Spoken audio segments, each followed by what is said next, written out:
बिस्मिल्लाहिर्रहमानिर्रहीम। Dear students, आज हमने शुरू करना है चैप्टर नंबर 12 इलेक्ट्रोस्टैटिक्स का टॉपिक इलेक्ट्रिक फील्ड, और इसके साथ एक और टॉपिक भी हम आज वाले लेक्चर में कवर करेंगे, इलेक्ट्रिक फील्ड लाइंस। तो सबसे पहले देखते हैं इलेक्ट्रिक फील्ड क्या होता है। फील्ड फिजिक्स में याद रखें, जहाँ पर भी वर्ड यूज़ होगा फील्ड को हम लेंगे मीनिंग्स में ऑफ स्पेस। जिस तरह आपने प्रीवियस क्लास में पढ़ा हुआ है ग्रेविटेशनल फील्ड के बारे में।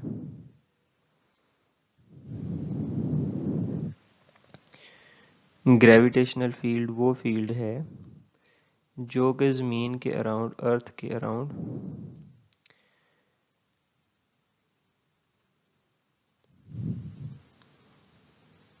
वो सराउंडिंग है जहाँ पर अर्थ किसी भी दूसरी बॉडी के ऊपर ग्रेविटी की फोर्स लगाती है और उसको अपनी तरफ अट्रैक्ट करती है। तो ज़मीन के अराउंड वो वाला पोर्शन, उसे ग्रेविटेशनल फील्ड का नाम दिया जा सकता है। उसके अराउंड स्पेस में है 3 डायमेंशनली। लेकिन अगर हम ज़मीन की बजाय चार्ज की बात करें, अर्थ की बजाय अगर हम यूज़ करें चार्ज को, लेट अस सपोज यहाँ पे चार्ज है, तो एक चार्ज के अराउंड वो वाला सराउंडिंग जिसमें अगर कोई दूसरा चार्ज प्लेस किया जाए तो वो इसके ऊपर एक फोर्स लगाए, वो फोर्स चाहे अट्रैक्शन की हो चाहे रिपल्शन की हो, उस सराउंडिंग को कहा जाता है इलेक्ट्रिक फील्ड। दोबारा, ज़मीन अपने सराउंडिंग के अंदर किसी एरिया तक किसी भी बॉडी के ऊपर जो ग्रेविटी की फोर्स लगाती है, ज़मीन को उस सराउंडिंग को जिसके अंदर फोर्स लग रही है किसी दूसरी बॉडी के ऊपर, जिस तरह ग्रेविटेशनल फील्ड कहा जाता है। सिमिलरली एक चार्ज अपने सराउंडिंग में किसी भी दूसरे चार्ज के ऊपर जहाँ तक फोर्स लगा सकता है, उस फील्ड को इलेक्ट्रिक फील्ड का नाम दिया जाता है।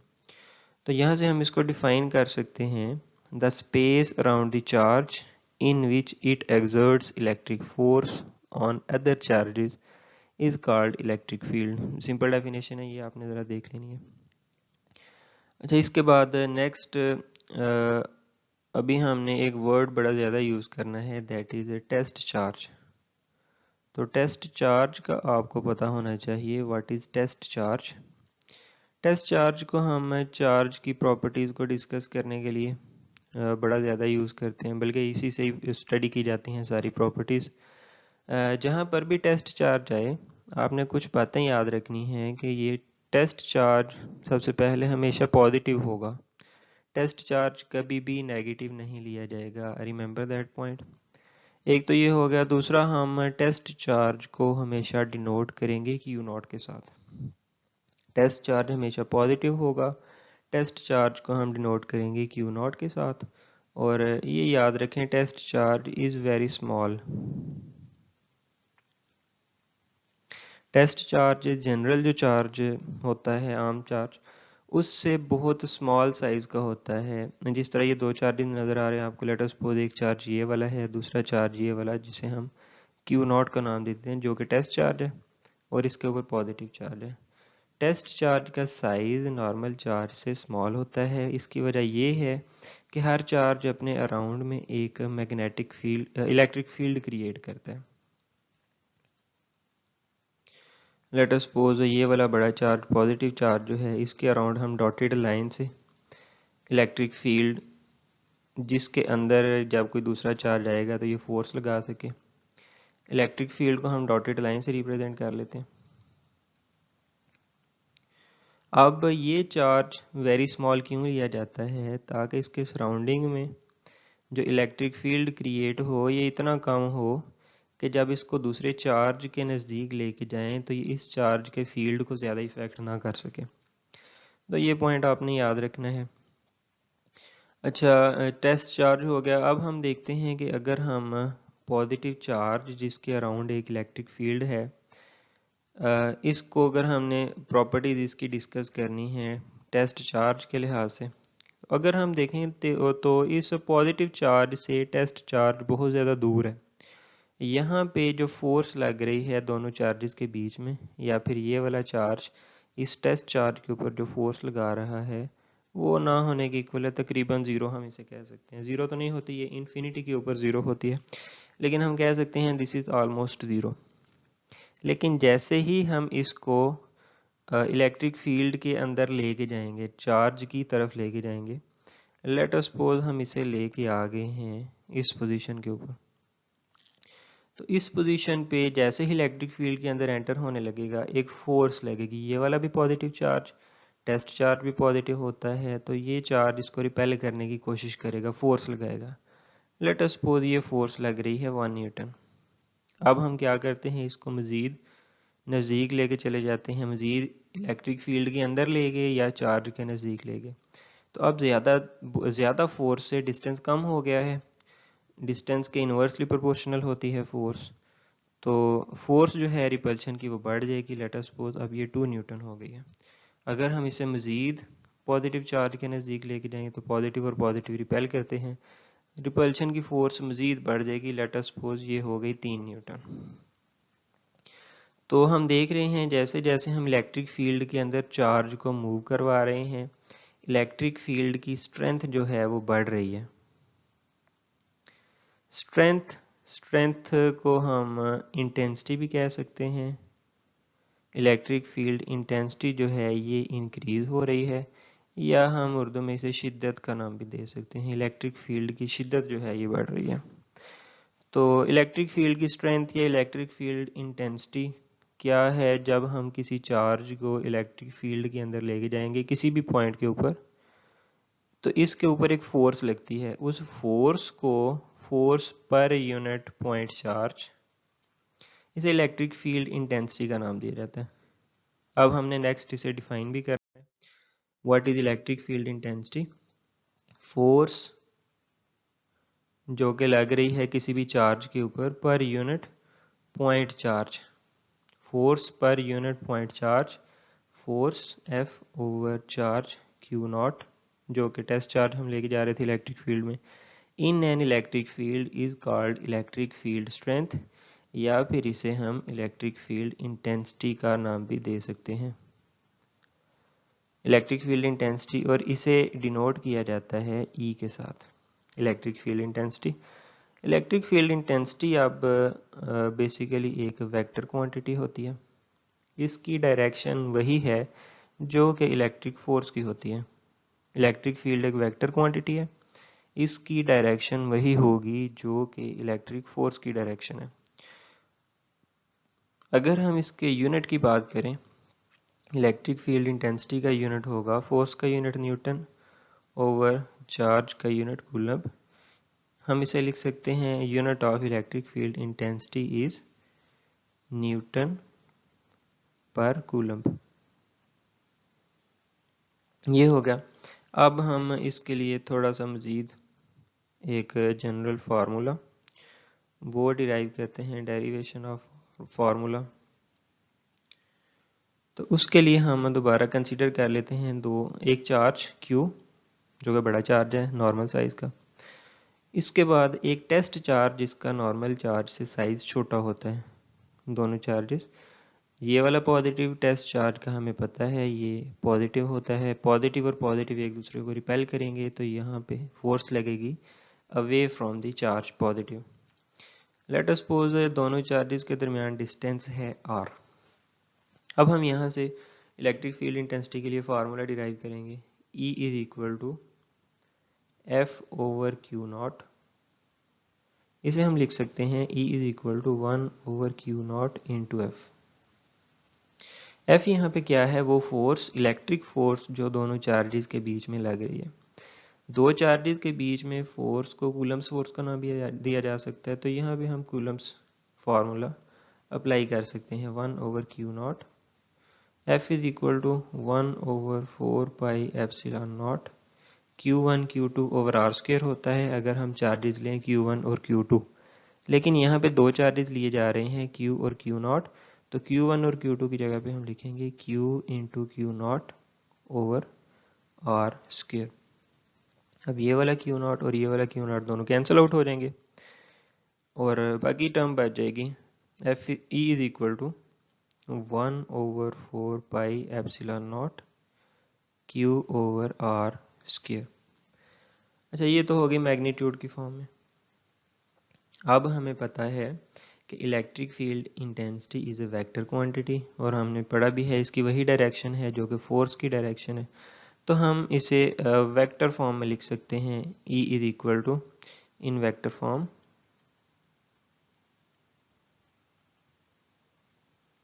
वेक्टर में आपको पता है दो चीज़ें रिक्वायर्ड होती हैं, एक तो होगी मैग्नीट्यूड और दूसरी हम लेंगे डायरेक्शन, बिल्कुल सिमिलरली जिस तरह हमने कूलम्स लॉ को वेक्टर फॉर्म में लिखा था।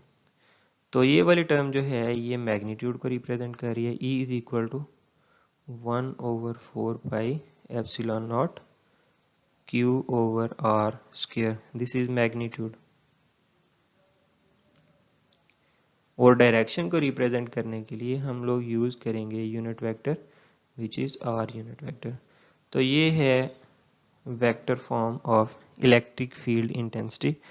ये चीज़ आपने याद रखनी है। इसे electric field intensity due to point charge भी नाम दिया जा सकता है, due to a point charge.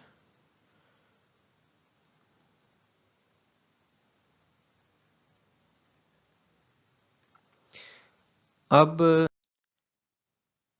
Electric field lines, electric field lines इसके बारे में स्टडी की थी एक साइंटिस्ट माइकल फेराडे। उसने,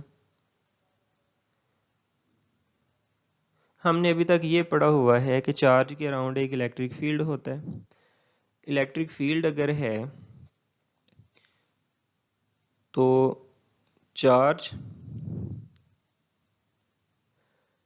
उस फील्ड के अंदर जब तक कोई दूसरा चार्ज जो भी आएगा वो उसके ऊपर एक फोर्स लगाएगा। वो फोर्स ऑफ अट्रैक्शन भी हो सकती है और फोर्स ऑफ रिपल्शन भी हो सकती है। अब ये फोर्स किस तरह ट्रांसमिट होती है एक चार्ज से दूसरे चार्ज तक, इसको समझने के लिए हम कॉन्सेप्ट यूज करेंगे इलेक्ट्रिक फील्ड लाइंस का। Electric field lines, positive charge अगर हो तो उसके अराउंड इलेक्ट्रिक फील्ड किस तरह का होता है, उसकी शेप कैसी होती है। अगर नेगेटिव चार्ज हो तो उसके अराउंड जो इलेक्ट्रिक फील्ड है उसकी शेप कैसी होती है। तो अगर हम पहले पॉजिटिव चार्ज के केस में देखें, when there is a unit positive charge, अगर हम सिर्फ एक पॉजिटिव चार्ज की बात कर रहे हैं उसका इलेक्ट्रिक फील्ड कैसा होगा। तो आपको बताया है अगर हमने फील्ड को या चार्ज को स्टडी करना हो तो हम टेस्ट चार्ज यूज़ करते हैं। हमने पॉजिटिव चार्ज के अराउंड सिमेट्री में बराबर फासले के ऊपर कुछ टेस्ट चार्जेस रख दिए। अब हमें पता है दरमियान वाला central charge positive, test charge भी पॉजिटिव। पॉजिटिव और पॉजिटिव एक दूसरे को रिपेल करेंगे, ये वाला चार्ज आगे की तरफ मूव करेगा, ये वाला भी अवे मूव करेगा। सारे के सारे टेस्ट चार्जेस जो हैं away from central charge move करेंगे। तो जिस पाथ को वो फॉलो करेंगे उस पाथ को इलेक्ट्रिक फील्ड लाइंस का नाम दिया जाता है। टेस्ट चार्ज जो पाथ फॉलो करते हैं किसी भी इलेक्ट्रिक फील्ड के अंदर, उस पाथ को इलेक्ट्रिक फील्ड लाइंस का नाम दिया जाता है। अब अगर हम पॉजिटिव के केस में देखें तो ये अवे मूव करते हैं, आउटवर्ड मूव करते हैं। तो हम इन लाइंस ऑफ फोर्सेस को या इलेक्ट्रिक फील्ड लाइंस को लिखेंगे in case of positive charges these lines of forces are radially outward, ये बाहर की तरफ होती हैं। लेकिन अगर हम नेगेटिव की बात करें, central charge negative, test charges हमेशा पॉजिटिव होते हैं। हमें पता है नेगेटिव और पॉजिटिव एक दूसरे को अट्रैक्ट करते हैं। तो ये सारे के सारे चार्जेस सेंटर की तरफ मूव करेंगे। अब सेंटर की तरफ अगर मूव कर रहे हैं तो ये जिस पाथ को फॉलो करेंगे, नेगेटिव के केस में इलेक्ट्रिक फील्ड लाइंस उसी तरह की होंगी। चूँकि ये सेंटर की तरफ मूव कर रहे हैं तो इसमें जो इलेक्ट्रिक फील्ड लाइंस हैं इन्हें हम कह सकते हैं दीज आर रेडियली इनवर्ड, ये अंदर की तरफ होती हैं। ये दोनों पॉइंट्स आपने याद रखने हैं। पॉजिटिव चार्जेस के केस में लाइंस ऑफ फोर्सेस आउटवर्ड होती हैं या इलेक्ट्रिक फील्ड लाइंस आउटवर्ड, और नेगेटिव के केस में इलेक्ट्रिक फील्ड लाइंस जो हैं वो इनवर्ड होती हैं। अब एक पॉइंट बुक के ऊपर लिखा हुआ है the number of lines passing through, जो लाइंस पास करती हैं unit area. Let us suppose ये यूनिट एरिया हमने बनाया हुआ है एरिया, इसमें से जो लाइंस पास करती हैं ये प्रोपोर्शनल होती हैं to the magnitude of electric field, मतलब इलेक्ट्रिक फील्ड जितना स्ट्रांग होगा उतनी ज़्यादा लाइंस पास करेंगी, इलेक्ट्रिक फील्ड जितना वीक होगा उतनी ही कम लाइंस ऑफ फोर्सेस जो है वो पास करेंगे। ये तो हमने देखा अगर चार्जेस सिंगल हैं। अगर हम चार्जेस की बात करें जब वो एक से ज़्यादा हों तब एक दूसरे के करीब आएंगे तो फिर लाइंस ऑफ फोर्सेस किस तरह की होंगी। तो सबसे पहले हम देखते हैं लाइक चार्जेस के बारे में। लाइक चार्जेस अगर दोनों पॉजिटिव हैं या दोनों नेगेटिव हैं, उस केस में इलेक्ट्रिक लाइंस ऑफ फोर्सेस कुछ इस तरह से होती हैं। एक पॉजिटिव चार्ज को दूसरे पॉजिटिव के करीब लाएं तो वो दोनों हमें पता है रिपेल करते हैं। इसी तरह जो लाइंस ऑफ फोर्सेस हैं वो भी एक दूसरे को रिपेल करने की कोशिश करेंगी। बाकी सारी रिपेल हो जाएंगी, लेकिन जो लाइंस बिल्कुल स्ट्रेट आ रही थी वो एक दूसरे के इफेक्ट को कैंसिल आउट कर देंगी। और ये बिल्कुल दरमियान वाला पोर्शन जो है ये वाला, ये एक रीजन बन जाएगा जिसे हम चार्ज फ्री रीजन कहते हैं। Charge free region. अब अगर हम इस रीजन के अंदर किसी भी टेस्ट चार्ज को रखते हैं तो उसके ऊपर कोई भी फोर्स नहीं लगेगी। सिमिलरली अगर हम नेगेटिव चार्जेस की बात करें, पॉजिटिव और नेगेटिव में जिस तरह अभी आपको बताया है लाइंस ऑफ फोर्सेस का फ़र्क होता है। यहाँ पे देखें लाइंस ऑफ फोर्सेस या इलेक्ट्रिक फील्ड लाइंस पॉजिटिव के केस में आउटवर्ड है सारी की सारी इलेक्ट्रिक फील्ड लाइंस, जबकि नेगेटिव के केस में यही लाइंस ऑफ फोर्सेस इनकी डायरेक्शन चेंज हो गई, अब ये इनवर्ड आ गई हैं, दीज आर रेडियली इनवर्ड। जैसे ही हम नेगेटिव और नेगेटिव को एक दूसरे को करीब लाएंगे दोनों एक दूसरे को रिपेल करेंगे, इलेक्ट्रिक फील्ड लाइंस भी रिपेल करेंगी और दरमियान वाला पोर्शन चार्ज फ्री रीजन आ जाएगा। बाकी शेप कुछ इस तरह से बन जाएगी। ये हैं लाइक चार्जेस। अगर हम अनलाइक चार्जेस की बात करें, मींस एक पॉजिटिव है और एक नेगेटिव है, तब इलेक्ट्रिक फील्ड लाइंस किस तरह की होंगी हमें पता है। पॉजिटिव के केस में लाइंस ऑफ फोर्सेस आउटवर्ड बाहर की तरफ निकलती हैं, नेगेटिव के केस में लाइंस ऑफ फोर्सेस इनवर्ड होती हैं। दो चार्जेस जब एक दूसरे के करीब आएंगे तो lines of forces positive charge से निकलेंगी बाहर और नेगेटिव चार्ज के अंदर एंटर होंगी और दोनों एक दूसरे को अट्रैक्ट करते हैं। इस तरह से कोई इलेक्ट्रिक फील्ड होगा, इलेक्ट्रिक लाइंस ऑफ फोर्सेस होंगी। अब यहाँ पे अगर हम देखें तो लाइंस ऑफ फोर्सेस जो हैं ये कर्व्ड शेप में आ रही हैं, और अगर हम कर्व्ड शेप में किसी भी पॉइंट के ऊपर इलेक्ट्रिक फील्ड फाइंड करना चाहें, लेट अस सपोज हम यहाँ पे फाइंड करना चाह रहे हैं, तो इस पॉइंट पे हमें टेंजेंट ड्रॉ करना पड़ेगा। पॉइंट 1 के ऊपर अगर हम यहाँ पे फाइंड करना चाह रहे हैं तो यहाँ पर भी हमें टेंजेंट ड्रॉ करना पड़ेगा इस डायरेक्शन में। अगर हम यहाँ पे फाइंड करना चाह रहे हैं तो टेंजेंट इस डायरेक्शन में होगा। जिस पॉइंट पे भी हम electric field lines electric field find करना चाहे वहाँ पे हमें एक टेंजेंट ड्रॉ करना होगा। ये प्रॉपर्टीज़ में एक पॉइंट है, ये आपने याद रखना है। अच्छा, अगर हम दो प्लेट्स की बात करें, पैरेलल प्लेट्स जो कि अपोजिटली चार्ज हैं, तो हमें पता है सारे पॉजिटिव चार्जेस में से लाइंस ऑफ फोर्सेस निकलती हैं, नेगेटिव चार्ज में एंटर होती हैं। तो सारी की सारी lines of forces positive plate से निकलेंगी और नेगेटिव प्लेट के अंदर एंटर होंगी। ये है electric lines of forces between two oppositely charged parallel plates. ये कुछ लाइंस ऑफ फोर्सेस की शेप के बारे में आपको बताया। अगर अकेला चार्ज हो पॉजिटिव है तो लाइंस ऑफ फोर्सेस आउटवर्ड होंगी, अगर अकेला चार्ज है नेगेटिव है तो लाइंस ऑफ फोर्सेस इनवर्ड होंगी, अगर दोनों पॉजिटिव हैं दोनों नेगेटिव हैं तो दोनों एक दूसरे को रिपेल करेंगी, अगर दोनों ऑपोजिटली चार्ज हैं एक पॉजिटिव एक नेगेटिव तो lines of forces positive charge में से निकलेंगी और नेगेटिव के अंदर एंटर होंगी। इसी तरह अगर दो ऑपोजिटली चार्ज पैरेलल प्लेट तो lines of forces positive plate से निकलेंगी और नेगेटिव प्लेट के अंदर एंटर होंगी। ये कुछ पॉइंट्स हैं इलेक्ट्रिक फील्ड लाइंस के या लाइंस ऑफ फोर्सेस के। अब इन लाइंस ऑफ फोर्सेस की कुछ प्रॉपर्टीज़ हैं। इनमें सबसे पहले नंबर पे आता है electric field lines originate from positive charge and end on negative charge.